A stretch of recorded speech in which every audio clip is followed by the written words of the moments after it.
welcome to Five Questions with mesamiduck. Today's guest, mesamiduck.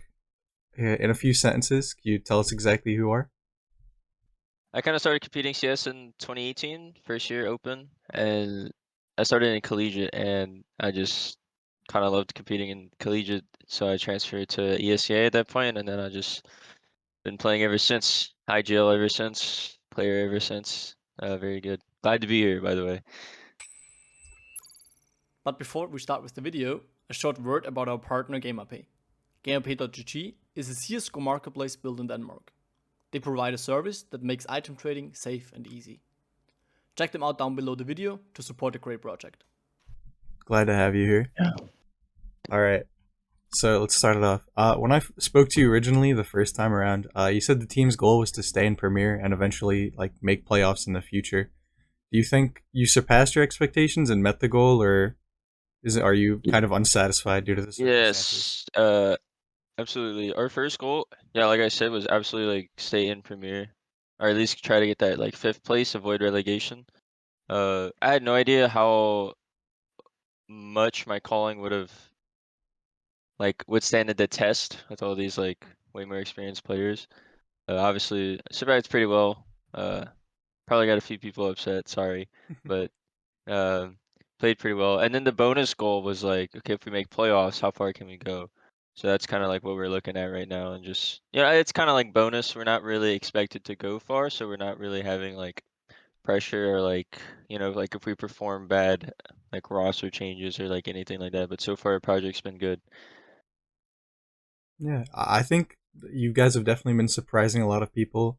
With you had a good record, you went 4-3, and last night you took a map off EG. That was really impressive. Yeah, unfortunately we couldn't make it a harder fight in the last two maps, but still very good. Usually that's like that was my goal, at least get one map for sure.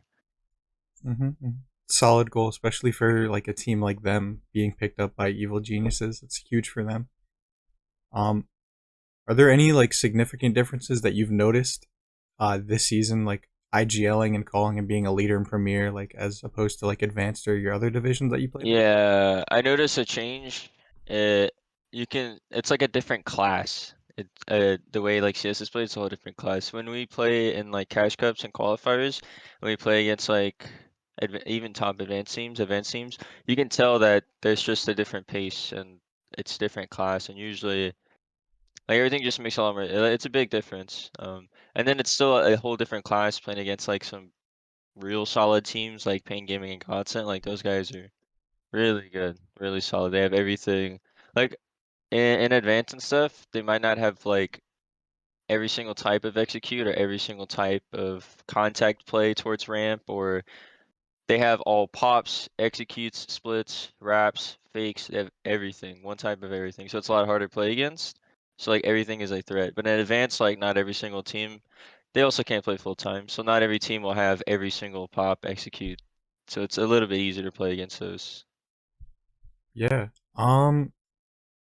Actually, are you playing full time now? As of right now, yes.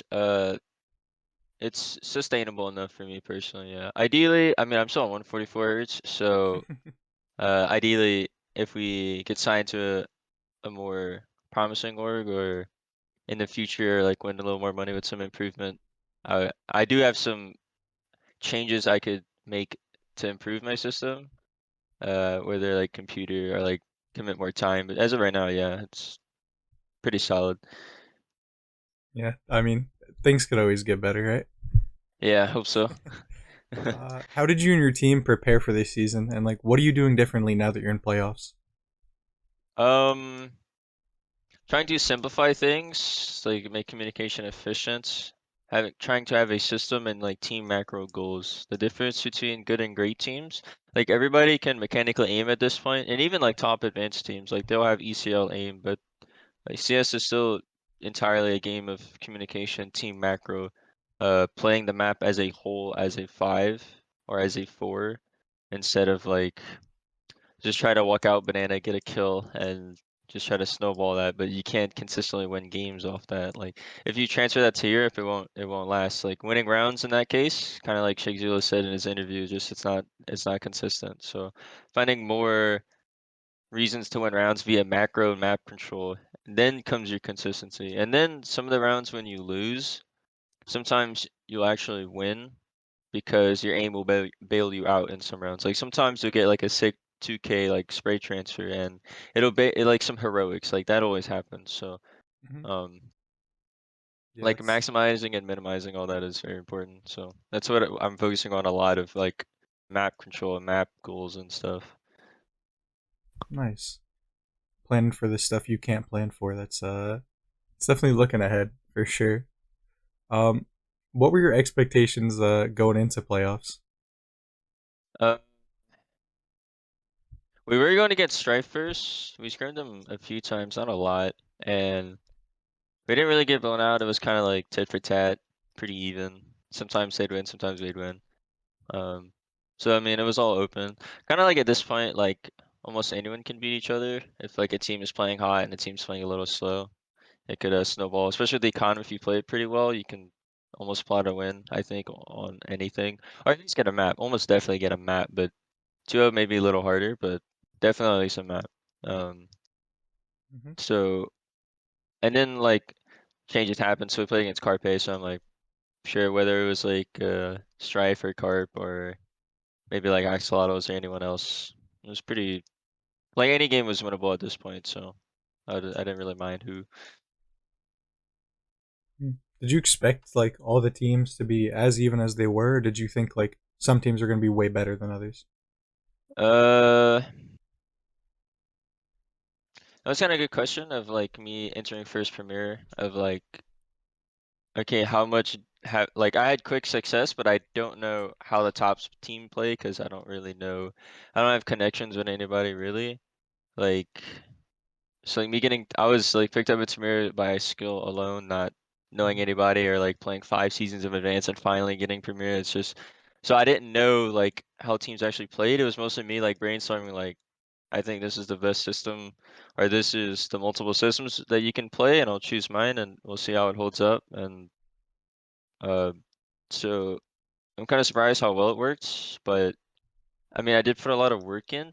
So I mean, at some point, like you can only be so perfect. So and if it's like art, it doesn't. There's no correct or wrong way to play. As long as you have your system and it's simple and it works, then like it can work. So uh, some teams some teams play like try to play proper. Some teams are more like egotistical, like swing a lot more, like play a little more messy or like chaotic CS. Some people try to play order and like the correct CS. I've noticed that as well. There's like both styles. So um kind of like it was nice since I like over prepared, I guess, for IM main advanced. It kind of set me up to realize calling in premieres like, oh, the way I've been calling has been, it holds up. Like it's so I was thinking right the whole time. So it only helped like with confidence being like, so I've been playing right the whole time and I've been used to this and I've been calling like this for seasons. So I just need to keep it up, keep doing what I've been doing.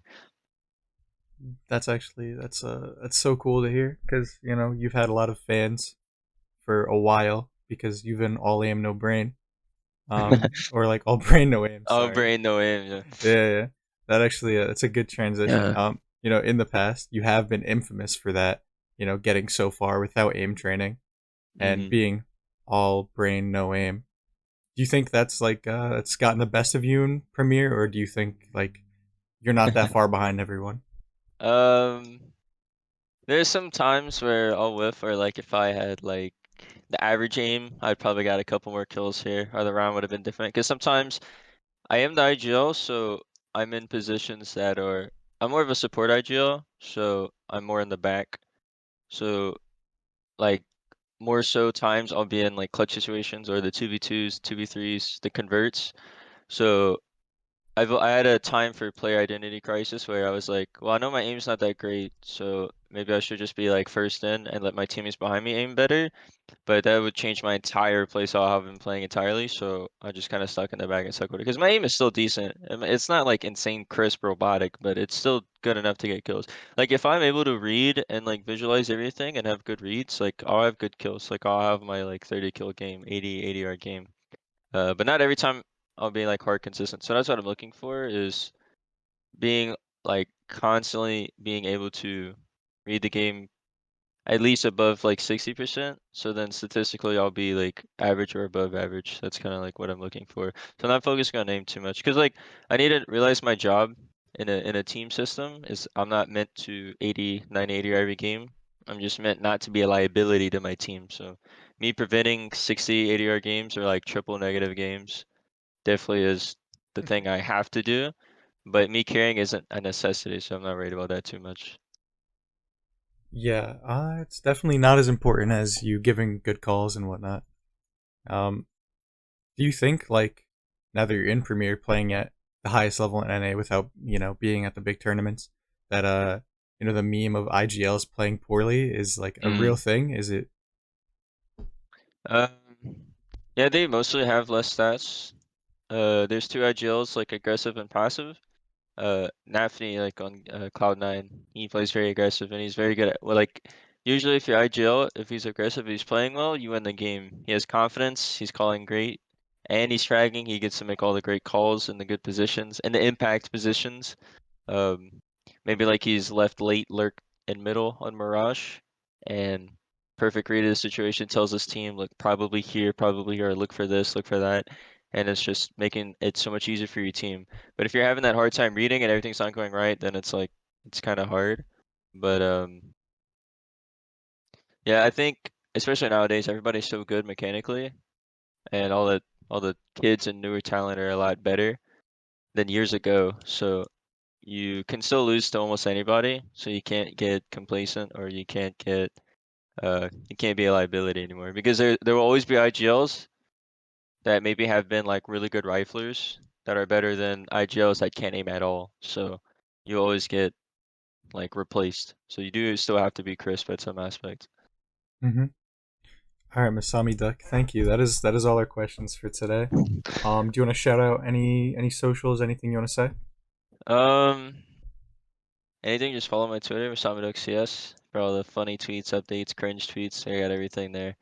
Uh, Other than that, had a good season, had to show what I had to offer, and excited to show more. Mm-hmm. I'm sure everyone's going to be keeping track. You're an exciting player. Your team's really exciting to watch. All right. Thank you for your time. It Yeah, was a pleasure talking to you. you too, man.